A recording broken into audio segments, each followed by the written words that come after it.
আসসালামু আলাইকুম ভিউয়ার্স, সবাই কেমন আছেন? আলহামদুলিল্লাহ, আমি ভালো আছি। আজকে আপনাদের সাথে কথা বলবো টাইগার মুরগি পালন সম্পর্কে। যারা নতুন উদ্যোক্তা আছেন, বাজেট অল্প, কীভাবে কী করবেন কিছু বুঝতে পারছেন না, আজকের বিষয়টা তাদের জন্য। প্রথমে বলে রাখি, উদ্যোক্তা হওয়া এত সহজ নয় যে আপনি আসলেন, ইনভেস্ট করলেন, প্রফিট করে চলে যাবেন, এমনটা না। আসবেন, রিস্ক নেবেন, পরিশ্রম করবেন, দেন লাভবান হতে পারবেন, তাছাড়া নয়। আপনি হয়তো ভাববেন যে আমি ইনভেস্ট করেছি, সো আমার লাভ হতেই হবে, এমন নয়। চলুন বিস্তারিত জেনে আসুন।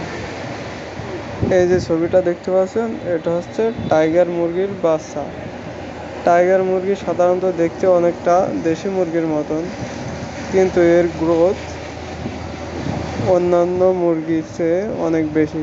সাপোজ মনে করেন পোলট্রি মুরগির মতন এক একটা মুরগির ওজন আপনার 3 থেকে 4 কেজি পর্যন্ত হয়ে থাকে।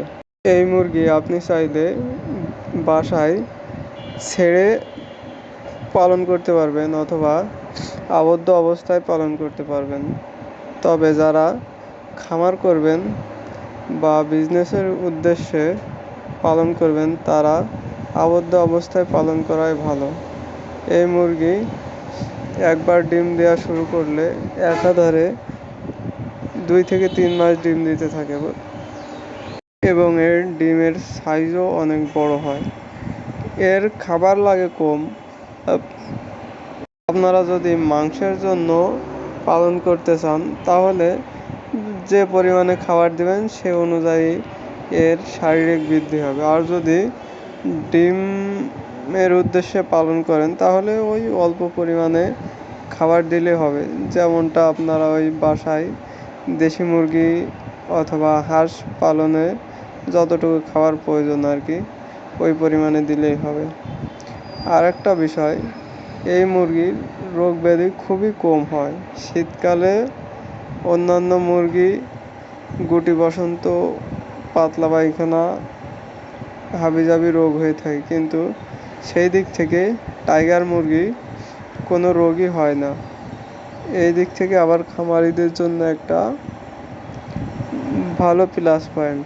সুতরাং যাদের বাজেট কম, তারা চাইলে টাইগার মুরগি পালন করতে পারেন। আশা করি 3 থেকে 4 মাস পরে মোটামুটি ভালো একটা প্রফিট পাবেন। তবে প্রথমে আপনারা চাইলে 20 থেকে 30 পিস মুরগি দিয়ে শুরু করতে পারেন।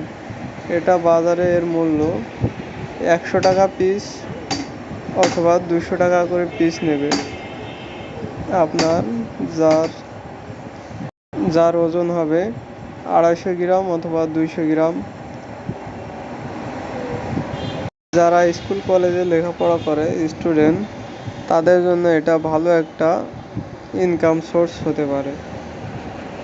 ফালতু সময় নষ্ট না করে সবাই যার যার কর্মক্ষেত্রে লেগে পড়ুন। চাকরির আশায় কেউ বসে থাকেন না। যে চাকরির আশায় বসে থাকবে, তার মতো বোকা আর নাই। তো ভিউয়ার্স, আমার ভিডিওটা যদি ভালো লাগে সবাই অবশ্যই লাইক কমেন্ট করেন। আর টাইগার মুরগি গতবার আমরা বাসায় পালন করার জন্য 3টা কিনছিলাম, তার ভিতর থেকে 2টা ডিম পারছিল এবং বাড়ি মাংসের চাহিদা থাকায় আমরা সেটা জবাই করে খেয়ে নিয়েছিলাম। এবছর আবার 5টা কিনছি।